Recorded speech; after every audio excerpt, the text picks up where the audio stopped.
ఆదికాండము, నిర్గమకాండము, లేవ్యకాండము, సంఖ్యాకాండము, ద్వితీయోపదేశ కాండము, యెహోషువ, న్యాయాధిపతులు, రూతు, మొదటి సమూయేలు, రెండో సమూయేలు, మొదటి రాజులు, రెండో రాజులు, మొదటి దినవృత్తాంతములు, రెండో దినవృత్తాంతములు, నెహెమ్యా, ఎజ్రా, నెహెమ్యా,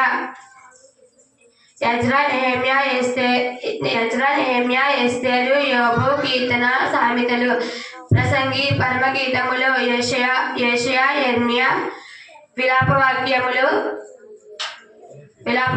యెహెజ్కేలు, దానియేలు.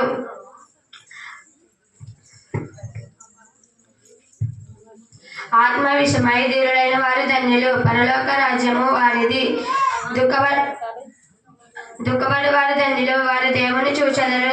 సాత్వికులు ధన్యులు, వారి సమాధానపరచువారు, వారి భూలోకమును స్వతంత్రపరచుకొందరు.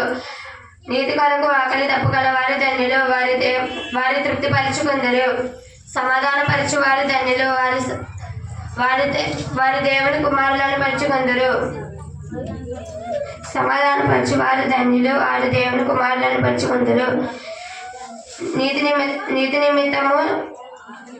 నిమిత్తము హింసించు వారు ధన్యులు. నా నిమిత్తము జనుల నిమిత్తము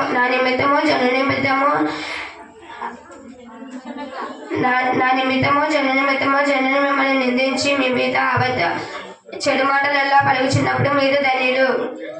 ఆ 12 మంది అపోస్తలుల పేర్లు ఎవనిగా, మొదటి పేతురు అనబడిన సీమోను, అతని సహోదరుడకు ఆంద్రాయి, జబెదాయి కుమారుడకు యాకోబు, అతని సహోదరుడకు యోహాను, ఫిలిప్పు, బర్తలోమాయి, తోమా, సుంకర్యమైన బత్తాయి, అల్ఫాయి కుమారుడకు యోహాను,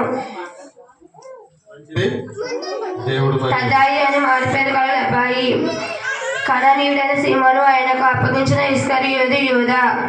మత్తయి సువార్త 10వ అధ్యాయము 1, 2, 3, 4 వచనాలు.